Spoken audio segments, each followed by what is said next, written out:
Olá, internautas e usuários do Portal Tempo, também conosco os ouvintes da Rádio Super.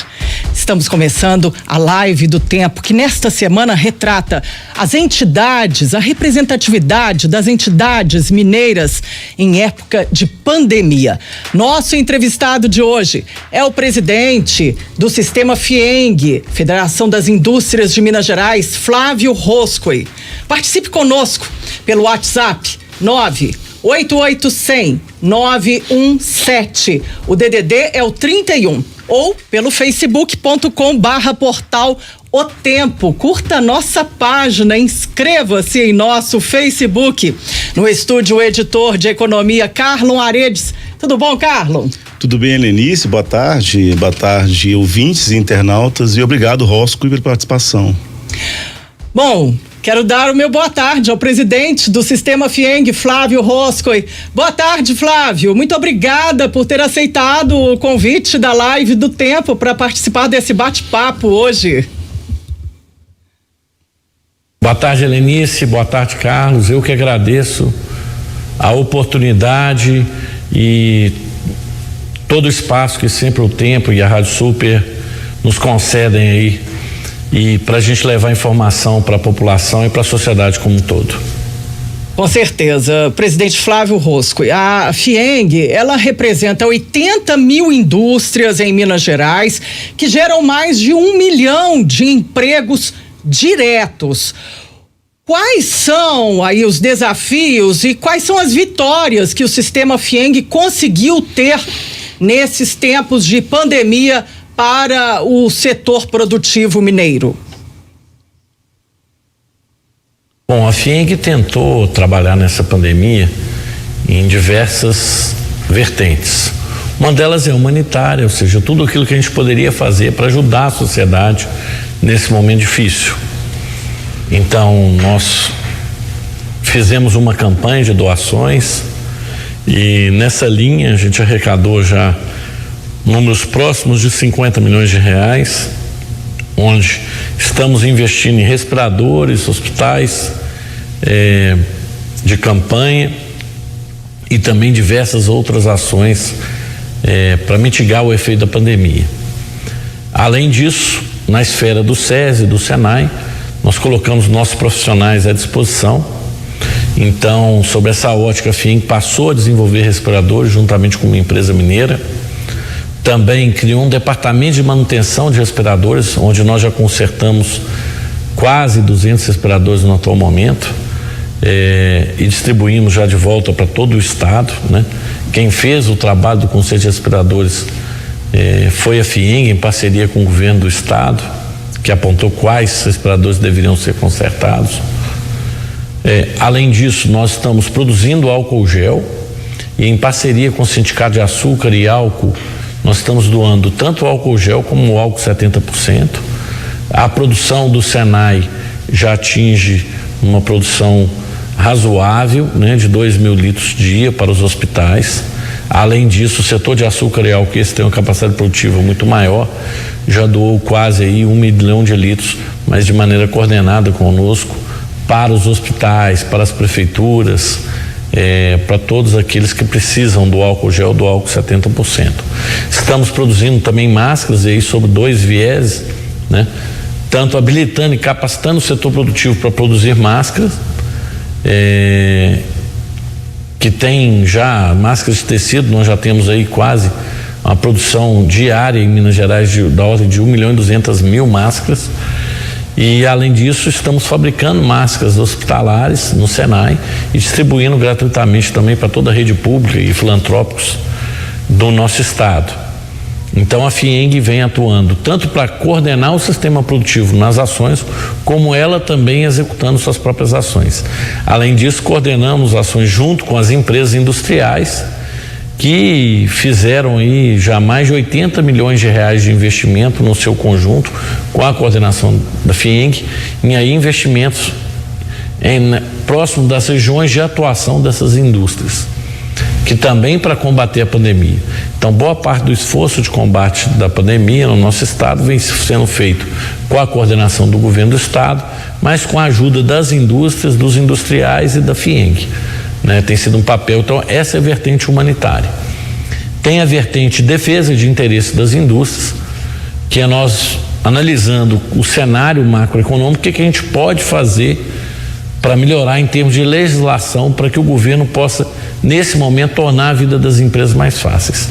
Aí a FIENG já protocolou uma série de iniciativas, junto tanto ao governo federal quanto ao governo estadual. Cito aqui, o governo estadual reconheceu o segmento industrial como essencial logo no início da crise. Isso foi fundamental para que as indústrias pudessem funcionar e mantivessem sua produção em atendimento à população. Em alguns estados isso não ocorreu e o Parque Fabril foi parado e os danos ao segmento industrial foram muito maiores. Lembrando que a indústria rodou, Lenice, e mesmo assim nós não tivemos nenhum caso de infecção ou contaminação grave em nenhuma indústria de coronavírus em Minas Gerais. Muito antes, pelo contrário, a percepção que a gente tem é que os funcionários se sentem mais protegidos dentro da indústria do que em casa, porque lá eles recebem orientação, recebem álcool gel, recebem máscara, recebem noções sobre distanciamento social, quando muitas vezes dentro de casa eles não têm esse tipo de acesso.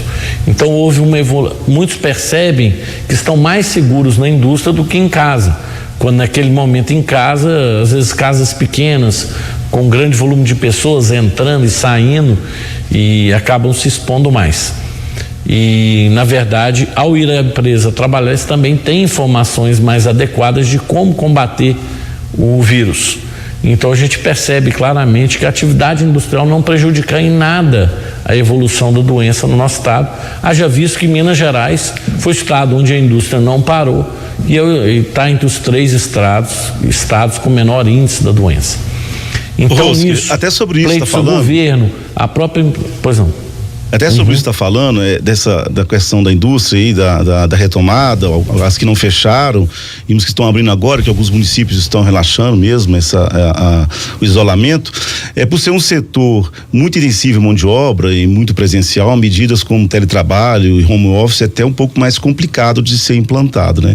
Como é que está sendo a orientação aí para os seus associados nessas atividades agora, para evitar aí contágio, né? E respeitar o distanciamento? Quais são as medidas que vocês estão propondo?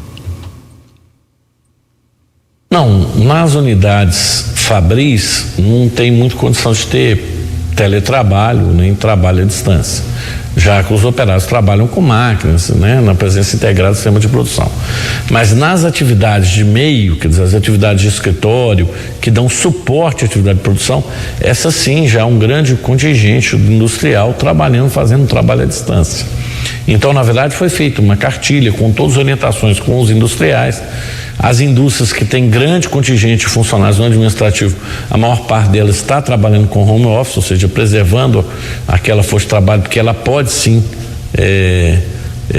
ser feita de casa, e o trabalho no escritório também ele é mais próximo, enquanto que o trabalho nas empresas ele consegue, nas indústrias, nas fábricas, ele consegue ser distanciado, né? Várias empresas tomaram inúmeras medidas que permitiram o distanciamento dos trabalhadores e assim uma maior proteção dos mesmos. Então, o segmento industrial vem fazendo de maneira muito adequada as precauções com relação ao coronavírus.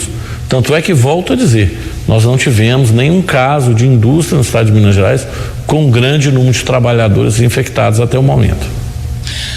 Flávio Rosco, presidente do Sistema FIENG, a Federação das Indústrias de Minas Gerais, aqui na live do Tempo de hoje, que você acompanha com a gente no facebook.com/portal Tempo também, que já tem internautas participando, Flávio, Carlos Antônio, o Marcos Pina, a Adriana Oliveira, inclusive perdeu os documentos pedindo pra gente anunciar, e o Jorge Domingos Peixoto.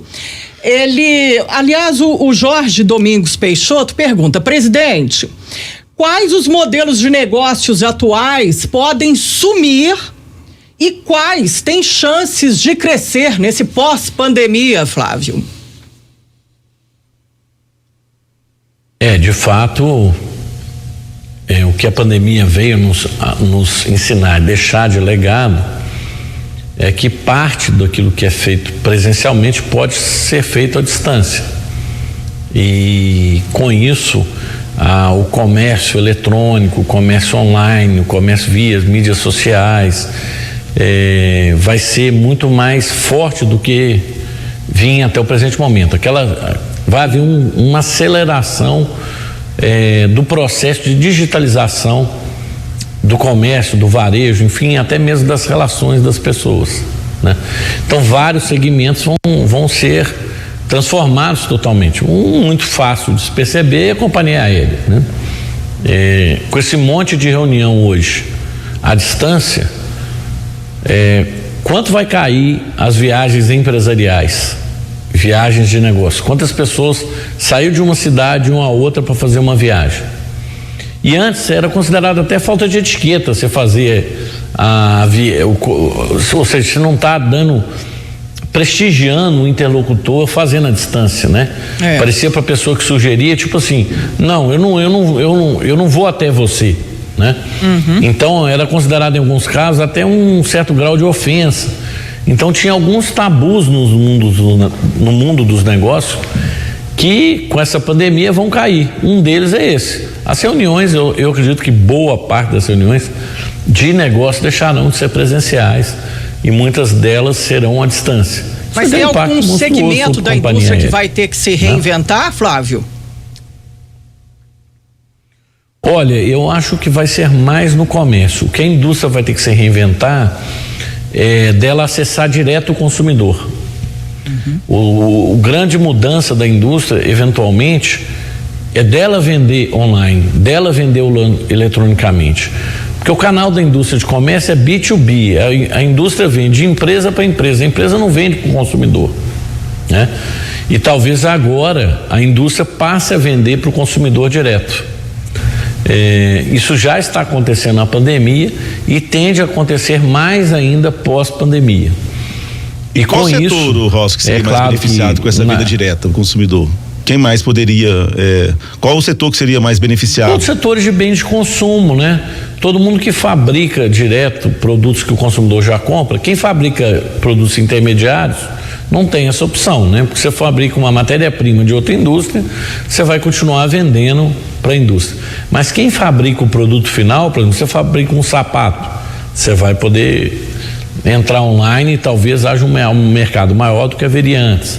Você fabrica roupa, você fabrica geladeira, fogão, carro, você vai poder ter esse canal de venda, né? Eletrônico diretamente para o consumidor.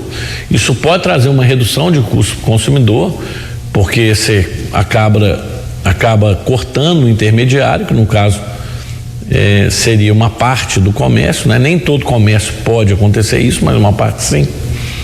Então acho que o que vai mudar na indústria é essa possibilidade de acessar direto o consumidor sem acessar o comércio para chegar no consumidor.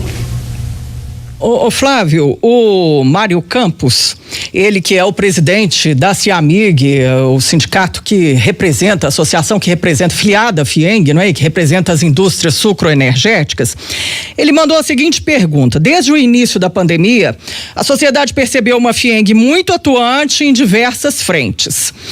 E aí, na opinião do presidente Flávio, qual é o papel que o Mário Campos quer saber de uma entidade de classe que naturalmente defende os interesses de seus representados em crise como a que temos com a Covid-19? Como esse acontecimento, pergunta o Mário Campos, presidente da CIAMIG, poderá mudar as ações das entidades de classe no futuro, Flávio? Eu acredito que a pandemia veio mostrar quem faz a diferença. E eu acho que toda entidade de classe, se ela não fizer a diferença, ela não tem razão de existir. Então aqui a FIENG foi muito focal, né? A gente focou no humanitário, a gente focou nas ações que protejam as indústrias nesse momento, e a terceira etapa são o que a gente pode mudar no ambiente de negócio que podem transformar pós-pandemia para que haja uma retomada mais rápida. Então esse é o legado que a FIENG está deixando da crise, primeiro, atingir pontualmente e resolver pontualmente os problemas humanitários. 2, resolver pontualmente os problemas das indústrias ali naquele momento. Pedindo leis, medidas de salvaguarda, MP 936 teve uma ampla participação da FIENG e a FIENG já, entre o governo federal e estadual, ela já apresentou mais de 400 pleitos para mitigar os problemas das indústrias no curto prazo, 400. Desses a gente já tem quase 100 atendidos, quer dizer, quase 100 mudanças pontuais de legislação para preservar emprego, para preservar a indústria, para preservar a atividade econômica nesse momento. E também estamos fazendo o trabalho de por que não aproveitar a crise para fazer as reformas que são necessárias, para fazer as mudanças que são necessárias. Por exemplo, tanto com o governo estadual como com o governo federal, estamos num amplo debate sobre a desburocratização. Para o governo federal, na semana passada, mandamos 155 sugestões. 155, Lenice, só para te dar um número, de medidas que podem ser tomadas entre hoje e amanhã, que vão desburocratizar o Brasil e vão facilitar a vida de quem empreende, obviamente quem emprega, o que vai aumentar o nível de empregos. E aqui no governo estadual já mandamos mais de 500 no programa que o governo já vinha desenvolvendo, que era o Minas Livre para Crescer, que foi lançado também dentro da FIENG em dezembro, fora do cenário de pandemia, mas que agora toma um novo fôlego, dado que as ações desburocratizantes são fundamentais para essa retomada. Então as entidades, e aqui eu mando um abraço ao Mário, que tem contribuído muito com esse processo, inclusive boa parte da doação desse álcool gel que a gente falou, veio do Sindicato do Açúcar e do Álcool. Nós conseguimos deixar esse legado, fizemos uma união de toda a indústria. Todos os segmentos da indústria estão apoiando nossas campanhas e todos eles estão contribuindo com a nossa sociedade. Então a entidade, ela tem que estar defendendo não somente os interesses daqueles que são seus associados diretos, mas ela tem que defender os interesses da sociedade. E é esse que é o nosso legado. A gente está mostrando para a sociedade que a FIENG defende os seus interesses. Aliás, tem sido assim desde o início da nossa gestão. Rosco, a indústria mineira ela não vem tendo vida fácil há alguns anos por causa de acontecimentos externos, né? Eu vou citar dois aqui, foram as duas tragédias aí envolvendo a Vale, né? Em Mariana, em Brumadinho, que acabou afetando o PIB e a indústria ainda sob esse efeito, aí vem essa pandemia em 2020. Como é que fica o tamanho da indústria mineira com essa pandemia? Quais são os efeitos diretos nela em termos de faturamento, de perda de vagas de emprego, ou até fechamento de unidades?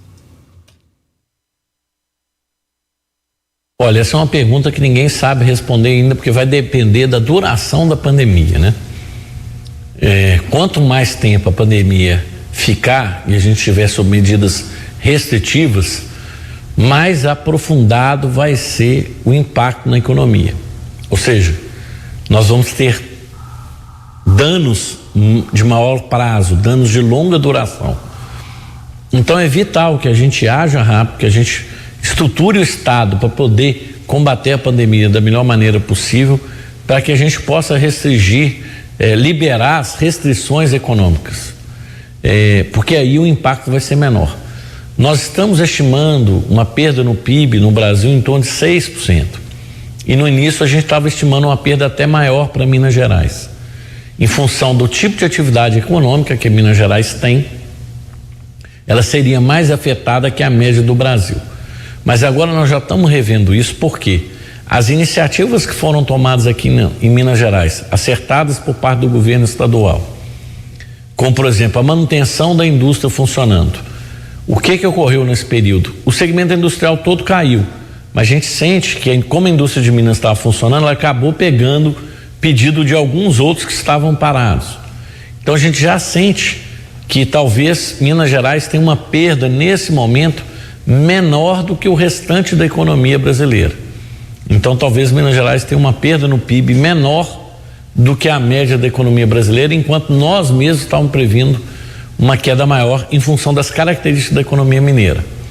Agora, o número de empresas vai depender muito dos próximos acontecimentos. Quer dizer, o crédito, que é um item importante, que a gente tem trabalhado muito no governo federal, ele vai chegar até as indústrias.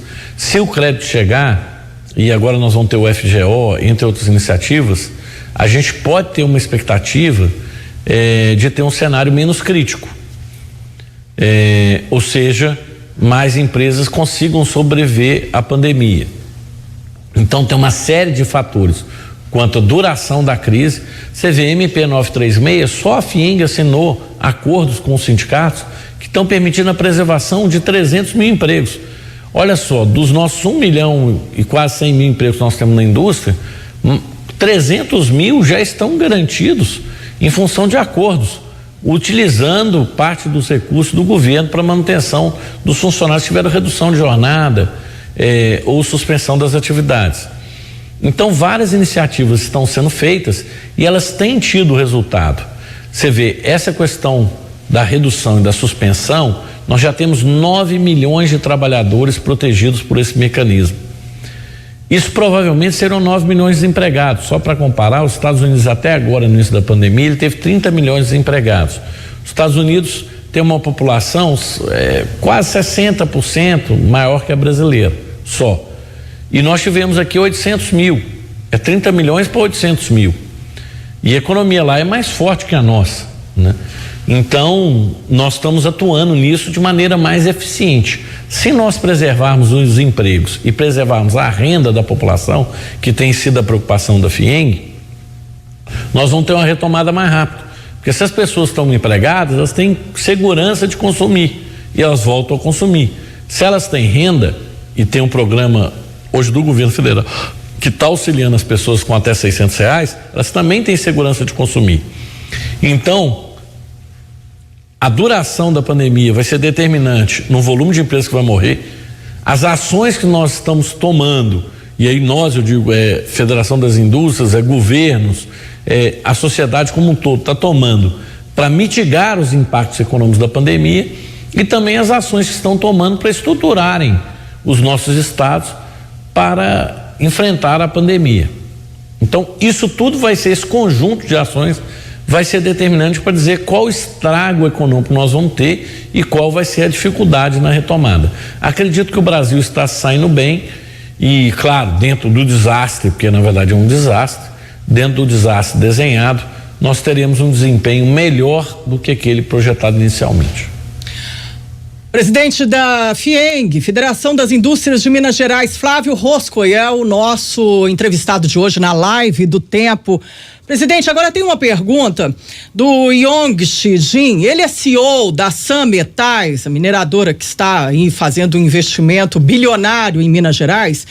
E ele disse que não entende por que queremos reabrir as atividades econômicas apressadamente quando a Covid-19 está correndo para o pico aqui no Brasil. Aí o Yongshi, ele diz ainda que não tivemos testes suficientes para testar a população. O Yongshi fala que está profundamente perturbado pela situação caótica da resposta do Brasil à epidemia e que o mundo está chocado com a resposta brasileira à pandemia. O Yongshi Jin, CEO da mineradora Sam Metais, aí ele diz que isso realmente destruiu a confiança dos investidores em investir no Brasil. Você acha isso também, presidente da FIENG, Flávio Roscoe? Me permita discordar do Ion. Claro que as opiniões são sempre, se todo mundo pensasse da mesma maneira, para que entrevistar e ouvir pessoas que pensam diferente? Claro. Eu acredito que no caso de Minas Gerais, eu me sinto mais confortável de falar sobre Minas Gerais. A ação está muito boa, os nossos índices estão melhores que os índices internacionais, então eu não vejo essa preocupação. A pandemia atingiu todas as economias mundiais, você tem características diferentes entre as populações, né? Você tem muitos equívocos com relação à pandemia, né? No início mesmo teve distorções com relação às informações. Eu lembro que as previsões otimistas daqueles iniciais é que no Brasil tem 1 milhão de mortos, na melhor das hipóteses, de 1 milhão a 2 milhões. e agora nós estamos com 25 mil, e as piores iniciativas nesse momento apontam para 50 mil. Não é que é pouco, mas nós temos 210 milhões de pessoas, né?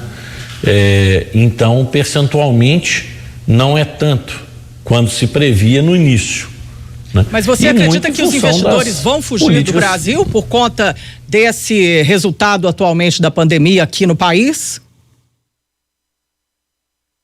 Eu vejo exatamente o contrário, Lenice. O que eu vejo é que a crise mostrou que o mundo todo depender só da China é um equívoco. E acredito que boa parte dos países mundiais hoje tem planos para reduzir a dependência da China. E onde investir para fazer fábrica? Se você for analisar, o Brasil é um potencial candidato, depende só da gente fazer essas reformas estruturantes que eu vinha falando. E também, qual que é o grande problema que os estrangeiros, ao investir no Brasil, reclamam? O grande problema de se investir no Brasil é burocracia, são exigências descabidas. Se nós atacarmos esses pontos, eu tenho certeza que o Brasil passa a ser um grande player na atração dos investimentos externos. E com certeza a atratividade da China cai muito, porque todos já estão analisando como um risco depender economicamente da produção de um único país, né? Então, me permita discordar aí do CEO da SAM, mas ele talvez não tenha um conjunto de informações que no momento eu tenho com relação aos acontecimentos, e boa parte dos investidores estrangeiros que eu vejo hoje entende e está estudando aumento de investimentos no Brasil pós-pandemia, em função dessa possibilidade de você reduzir os investimentos na China e aumentar em outras regiões do planeta. Mas claro, aí sim, o Brasil tem que fazer o dever de casa dele, que é melhorar aí a nossa capacidade de atender aí o investidor estrangeiro. Presidente, uma das propostas que a FIENG passou aí tanto o governo federal quanto o estadual é acesso ao crédito. O governo federal criou algumas linhas, o governo do estado também, via BDMG, também tem algumas linhas, mas vários empresários de vários setores, principalmente os pequenos e médios, têm reclamando um pouco do acesso a esse crédito, que os bancos estariam dificultando um pouco, né, por causa das garantias, burocracias, etc. Isso está acontecendo com o setor industrial também, ou o crédito está chegando na ponta? Não, com certeza esse é o grande gargalo. Na quinta-feira eu tive uma videoconferência com o ministro Paulo Guedes, mas na verdade eu tenho feito conferências com integrantes do Ministério da Economia quase que diariamente, e esse tema do crédito ele é central na nossa interlocução. E novamente na quinta-feira eu falei, olha, do tripé de ações do governo, 2 funcionaram muito bem, um que é essa ajuda de R$600 para aqueles que não têm renda, porque isso mantém o mercado de consumo. 2 foi a preservação do mercado de trabalho. 3 são as várias iniciativas com prorrogação de imposto, etc, funcionando, mas o crédito, esse não funcionou. E de fato o governo chegou a colocar linhas que garantiam 85%, o governo garantiu 85%, mas os bancos não quiseram correr o risco dos 15%. Então a gente tem que falar do que o governo tem que ter uma linha que ele garanta 100%. Que os bancos vão emprestar. E o governo está fazendo isso, aprovou o FGO, nós estamos esperando aí a regulamentação do FGO o mais rápido possível, estamos fazendo interlocução com o Ministério da Economia todo dia, o ministro reconhece essa deficiência, então não é porque muitas vezes a gente tem reunião com o governo e fica sempre aquele impasse, que você fala uma coisa, o governo tem outra opinião, fala outra. Aí fica naquela situação que você nunca sabe se vai resolver, se vão te ouvir. Nesse caso, o governo concorda 100% com as nossas afirmações de que o crédito não chegou na ponta, que tem que ser feitas mudanças, estão fazendo as mudanças, mas o governo é sempre lento, é sempre burocrático, depende de um monte de coisa, que é lei, então tem uma série de regulamentações que tem que ser feitas. Então estamos aguardando aí no curto prazo, já foi aprovado o FGO, o volume vai ser significativo, que esse crédito venha irrigar a economia, porque na verdade o grande gargalo hoje da economia brasileira é crédito. Então concordo inteiramente com a opinião que foi colocada aí. As nossas pesquisas apontam que o crédito não chegou na mão tanto dos industriais como comerciantes, prestadores de serviços, na mão de todos, enfim. Presidente Flávio Roscoe, da FIENG. E é importante ressaltar também, viu, Lenice? Sim. Pois não? Que esse não é um problema só brasileiro, não, tá? Os problemas de crédito tiveram dificuldade de decolar em todos os países do mundo, só para deixar claro, porque eles são mais difíceis de serem estruturados e os bancos nesse momento não querem correr risco nenhum. E ao mesmo tempo, se o governo garante 100% de crédito, você corre um risco de um monte de gente ir lá tomar e dar o cano. Então, uma situação extremamente complexa, mas que a gente está encontrando a solução. Flávio, tem pessoal aqui no facebook.com/Portal Tempo mandando um abraço para você, a Tida Leal, o Rogério Melo, Pedro Magalhães, tem aqui o Denis Vienanza e a Tida. A Tida pergunta o seguinte: qual que é a previsão se tem alguma previsão de retorno das atividades do SESI e do SENAI? Tida, boa pergunta. O SESI e o SENAI, eles essencialmente têm atividades que são aquelas que irão retornar por último, né? Primeiro que são as escolas, né? O SENAI tem escola de treinamento profissional e também de menores aprendizes. E, infelizmente, por decreto, todas as escolas estão fechadas. O SESI tem educação básica, ensino fundamental também, que estão todos fechados. E a gente entende que escola realmente tem que ser o último lugar a voltar, porque se reúne ali, na maior parte, por exemplo, quando a escola de educação básica são crianças, não tem condição de ter distanciamento social, né? A criança tem maior dificuldade de compreensão desse processo. E você aglomerar 1.500 no mesmo local, a chance de propagar a doença é muito grande. Então, eu não tenho expectativa de retorno às atividades escolares, ou seja, da escola, antes de agosto desse ano. Isso na melhor das hipóteses. Com relação aos outros setores que o SESI trabalha, por exemplo, no caso do SESI, nós temos aí clubes que também estão fechados, pelo mesmo motivo das escolas. Nós temos teatro que também estão fechados, pelo mesmo motivo das escolas. Museus que também estão fechados pelos mesmos motivos das escolas. E com relação ao SENAI, nós temos aí que estão abertos os nossos institutos de pesquisa, laboratórios, que vêm inclusive colaborando muito. Foi no nosso sítio, né, que a gente fez o conserto desses 200 respiradores. É lá que a gente está fazendo produção de álcool gel. Em algumas unidades do SENAI que a gente está fazendo máscara. Então tem unidades do SENAI que estão trabalhando sim para ajudar.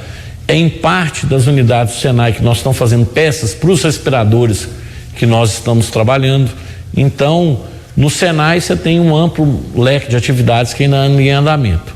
No SESI está trabalhando só o nosso Serviço de Saúde e Segurança do Trabalho, que atende 800 mil pessoas, 850 mil vidas de trabalhadores, e que também agora está fazendo também os testes de Covid. Então o SESI encomendou aí um grande volume de testes e já está testando as pessoas nas indústrias. Inclusive convido aí ao CEO da SAM, se quiser testar lá os seus funcionários, pode contar com o SESI, que nós estamos fazendo o teste dos funcionários das indústrias. Vou falar com ele, Flávio. Carlos. Isso é uma questão interessante. A FIENG tem esse teste em massa, né, com os seus associados. Como é que está, o presidente, esse programa? Está tendo o teste para todo mundo? Vocês estão tendo facilidade de acesso? Conta um pouquinho para a gente aí sobre isso. Está tendo teste. A FIENG foi a entidade empresarial que mais comprou teste no Brasil. Nós estamos com os testes em disponibilidade, em pronta entrega, e à vontade aí podem usar e abusar, no sentido que, se houver necessidade, nós já estamos com um amplo estoque de testes e atendendo imediatamente, inclusive mandando as pessoas diretamente nas indústrias, tá certo? Então não temos nenhuma dificuldade em atendimento hoje ao setor industrial. Trabalhamos preventivamente e estamos aí à disponibilidade, e acredito que essa questão da testagem que foi elencada foi uma deficiência brasileira no início da pandemia, mas também foi uma deficiência de vários países. E volto a dizer, vai naquilo que eu falei da dependência da indústria estrangeira. Os testes todos eram dependentes da China. A China não mandava teste, né? Então agora os testes já passaram a ser desenvolvidos e fabricados aqui no Brasil, e com isso a gente já está tendo uma oferta maior de testes, e com certeza essa lacuna no combate ao Covid será, vamos dizer, estendida. E a FIENG não somente vai fazer os testes, como a gente está pretendendo fazer um mapa do estudo desses testes para oferecer para o governo estadual e também para o governo federal um mapa da penetração do Covid na população mineira baseado na população industrial, que irá e deve ser amplamente testada aí pelos nossos industriais e pelo SESI. Atual já, presidente, de quantos funcionários aí das empresas foram testados até agora? Nós já temos contrato em execução mais ou menos com 60 mil pessoas em execução. Não sei dizer quantos já foram testados exatamente nesse momento, mas em execução que estão implementando, né, mais ou menos 60 mil pessoas. Acredito que esses que já têm contrato, no prazo máximo de uma semana, estarão todos testados. Presidente da FIENG, Flávio Rosco, e hoje na live do Tempo, tem aqui no facebook.com/portal Tempo, presidente da Gasmig, Pedro Magalhães, dando os parabéns pelas ações tomadas pela FIENG no combate à pandemia, e o cônsul do México em Minas Gerais, Felipe Mota, Flávio, quer saber o seguinte: ele quer ouvir a sua opinião sobre os projetos de abertura unilateral da economia e a importância da defesa da indústria nacional. Um abraço para o nosso presidente da Gasmig, que inclusive deu um apoio, né? A Gasmig, ela tinha cobrança de mínimo de gás para as indústrias, porque claro, são volumes maiores, e durante a pandemia a Gasmig suspendeu a cobrança do mínimo, entendendo que várias indústrias pararam não por sua vontade, mas em função da situação. Nós com a Copasa também conseguimos a mesma coisa, indústrias que tinham um volume mínimo. E aí, gente, o mínimo que eu estou falando não é de R$28, não. O mínimo muitas vezes é de muitas dezenas ou centenas de milhares de reais de indústrias que estavam paradas, e também atendendo aí o nosso pleito, suspendeu também os contratos que tinham mínimo em função da pandemia, e com isso vários industriais mineiros puderam ficar mais tranquilos, já que se fossem pagar o mínimo sem utilizar, pagariam valores muito altos, e se a situação já está difícil, pioraria muito. Então agradeço aí a Gasmig a sensibilidade na pessoa do seu presidente. Com relação a essa questão da abertura unilateral, eu acredito que isso já ficou vencido, né? Ninguém mais fala disso, ainda mais com esse cenário de pandemia, demonstrou mais ainda quão equivocada era essa posição. Eu sempre fui contra a abertura unilateral, já que a abertura tem que ser negociada. O Brasil não pode abrir o mercado dele e não obter dos seus parceiros comerciais nenhuma vantagem ao fazer isso, né? Então a abertura tem que ser bilateral. Eles abrem para a gente e nós abrimos para eles. Acredito que com essa pandemia ficou isso muito mais distante, e eu acho que a sociedade toda está percebendo o valor e a importância da indústria. Aliás, boa parte da sociedade sempre percebeu, mas agora de maneira mais abrangente, todo mundo está vendo o quão estratégico é ter indústria, né? Nós, no meio da pandemia, nós vamos ter outro problema agora com os remédios, porque boa parte dos princípios ativos vem da China e já está faltando. Então, foi me levado semana passada a informação de vários hospitais que já não tem um medicamento que relaxe o músculo para que o paciente seja entubado com o respirador. E com isso não consegue fazer nem cirurgia normal, não é só Covid, qualquer cirurgia. Quer dizer, nós estamos na mão de basicamente um conjunto de fornecedores da China que vende esse princípio ativo que é fabricado aqui.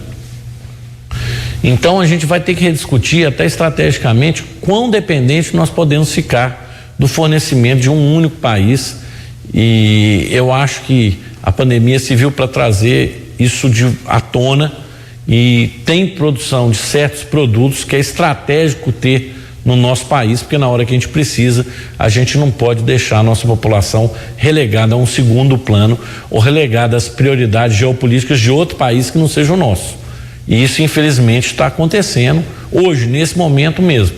Então a sociedade vai ter que fazer essa decisão no futuro. Eu acredito que nós não podemos ficar dependendo de chinês aí, querer ou não que a gente receba remédio, querer ou não que a gente receba respirador, querer ou não que a gente tenha máscara, né?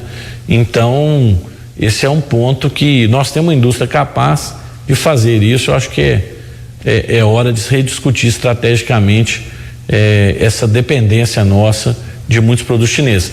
Vale ressaltar que não é só do Brasil, não. São vários países que se depararam diante da mesma situação e que agora estão rediscutindo. Por isso mesmo que eu falei que vai ter uma relevante percepção do Brasil enquanto parceiro estratégico para investimentos diretos, discordando aí do CEO da Sametals. Que, na verdade, os investimentos que vinham vindo para o Brasil nos últimos tempos, todos eram no setor primário, para explorar as nossas matérias-primas. Acredito que muitos venham aqui agora para explorar a capacidade do Brasil de exportar e de ter segurança no fornecimento. Presidente, até sobre um pouco esse assunto, essa pandemia pode atenuar um problema que a indústria mineira enfrentava, que era com a concorrência estrangeira, principalmente com a China. A gente tinha uns setores como calçadista, têxtil, até mesmo aço, que reclamavam, né, da concorrência desleal e até pediam salvaguardas, alguma medida aí protetiva do mercado. O senhor acha que com essa pandemia esse problema pode ser atenuado ou essas frontes ainda devem ser mantidas, né, de combate a essa concorrência? Eu acho que sim, porque o governo vai ficar mais sensível. Vários segmentos tinham pedidos de antidumping, inclusive até provados, que o governo não seguia em frente para não se desgastar geopoliticamente com a China, né? E acredito que pós-pandemia esse quadro mude um pouco, né? E você via a China destruindo predatoriamente vários setores industriais da nossa economia. Infelizmente, o que a gente viu a China fazer em vários mercados bota o preço lá embaixo, destrói os segmentos produtores concorrentes e depois que não há concorrente mais no mundo daquele produto, ela sobe o preço. Então, o Brasil e acredito que outros países do mundo vão ter que ficar mais antenados com essa política predatória da China, que levou a China a um novo patamar de crescimento, mas que prejudica muito os produtores locais. Mesmo que no curto prazo o consumidor aqui consuma um produto mais barato, mas no médio e longo prazo ele vai pagar mais caro e pior do que isso, ele vai tirar dele a oportunidade de se empregar naquela indústria que não vai existir mais, de trabalhar daquela indústria, pagar os impostos aqui. Quer dizer, eu acho que vai haver uma valorização maior daquilo que é produzido localmente, daquilo que de fato é da nossa sociedade, né? Então acho que tem uma boa oportunidade aí de valorização. E o governo vai valorizar a indústria nacional com certeza pós-pandemia. Bom, a live do Tempo de hoje está recebendo o presidente do Sistema FIENG, Federação das Indústrias de Minas Gerais, Flávio Roscoe.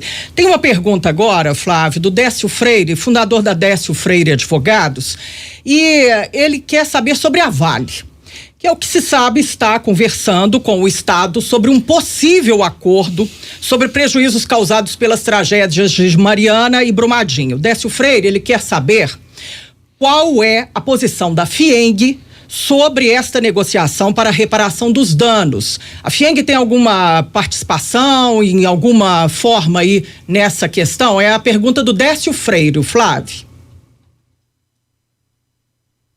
Não, a FIENG diretamente não participa dessa negociação. Quem tem participado dela é o Estado, a Vale, a companhia e o Ministério Público. A gente acompanha a distância e, quando solicitado, a gente entra com algum elemento de contribuição nesse processo.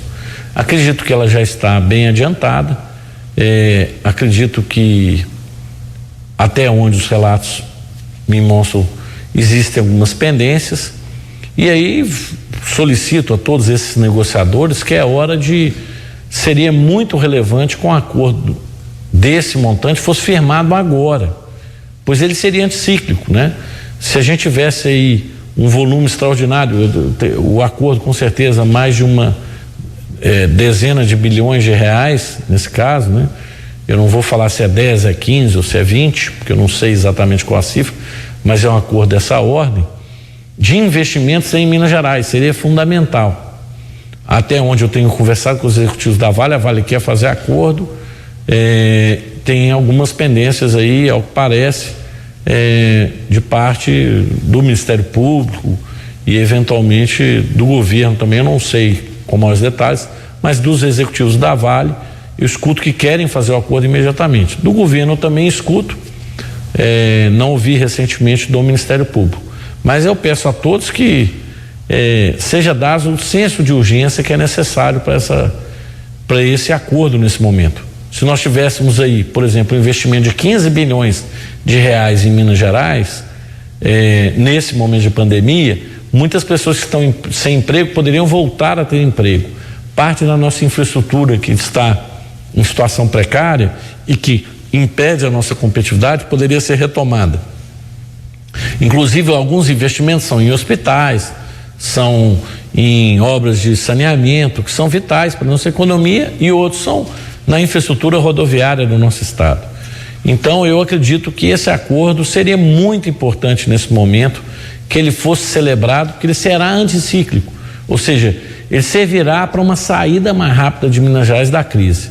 Então, novamente, reitero aqui meus votos de que Ministério Público, governo e empresa cheguem o mais rápido possível nesse acordo, que para a nossa sociedade é muito importante.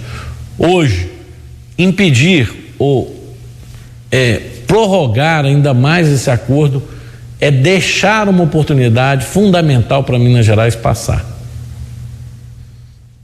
Presidente, a FIENG, entre as propostas que sugeriu ir para o governo federal, para o governo do estado, estão alguns campos trabalhistas, de alguns benefícios, para flexibilizar alguns direitos e algumas regras.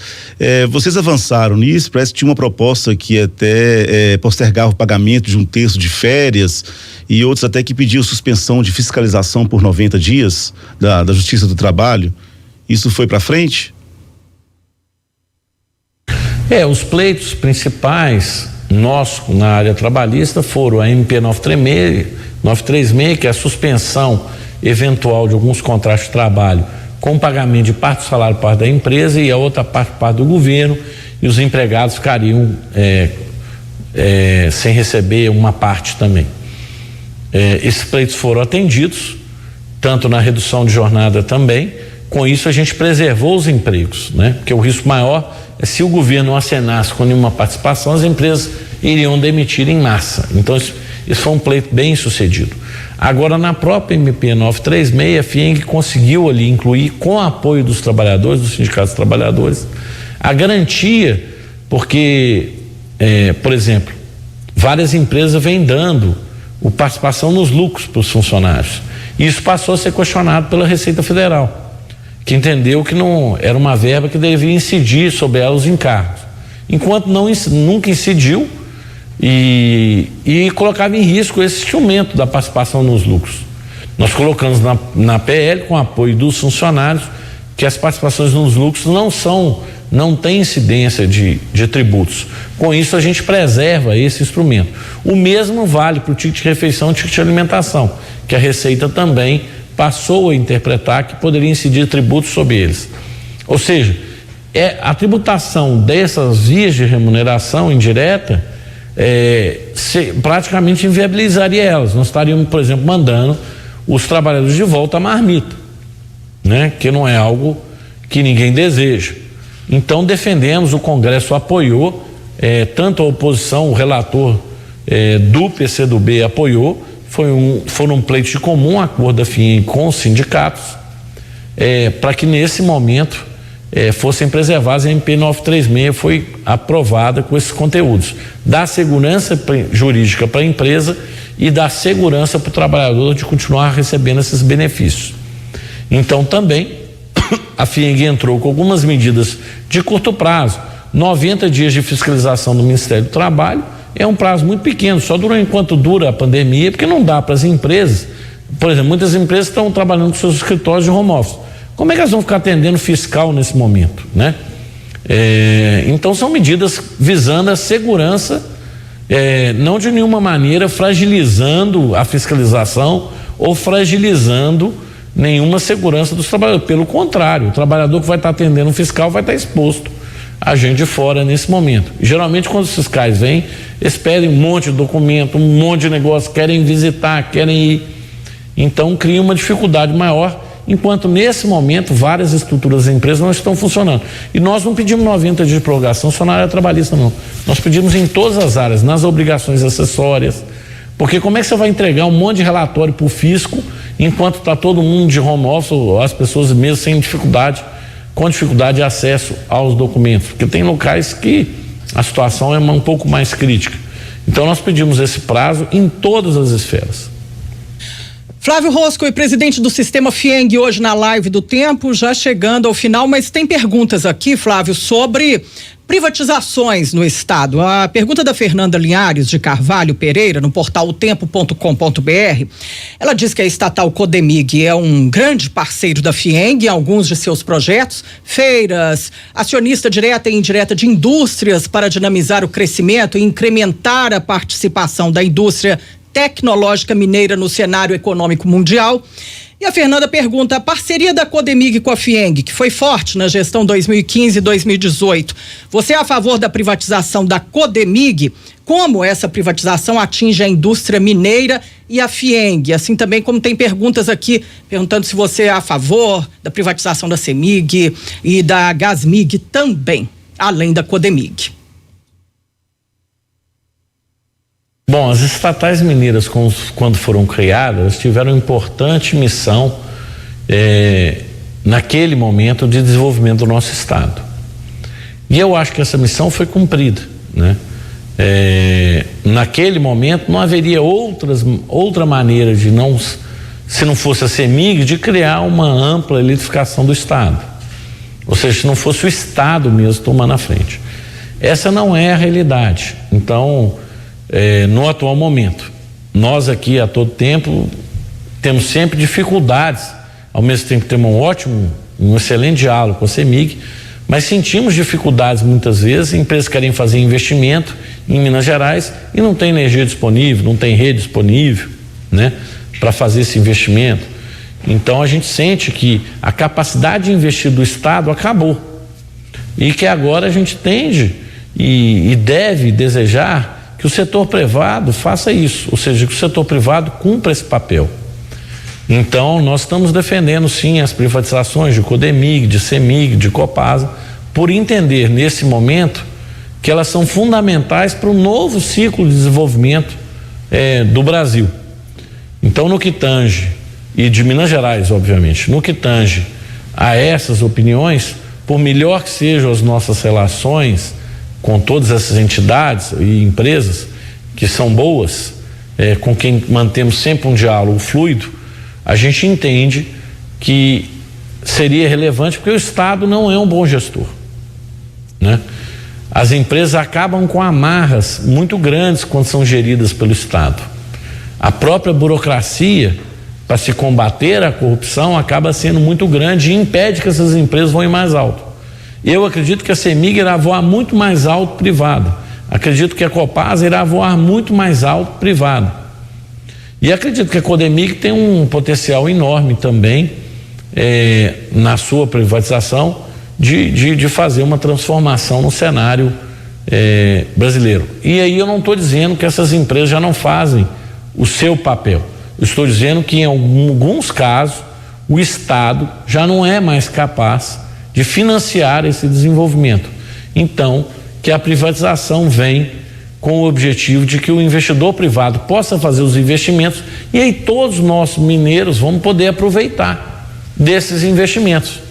Olha, se a infraestrutura em energia melhora, se a infraestrutura de saneamento melhora, nós vamos sair melhores dessa situação enquanto Estado.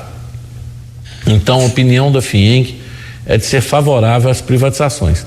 E aí não só no âmbito estadual, não, federal também. Defendemos a privatização de quase tudo. Flávio Rosco, presidente do Sistema FIENG, Federação das Indústrias do Estado de Minas Gerais.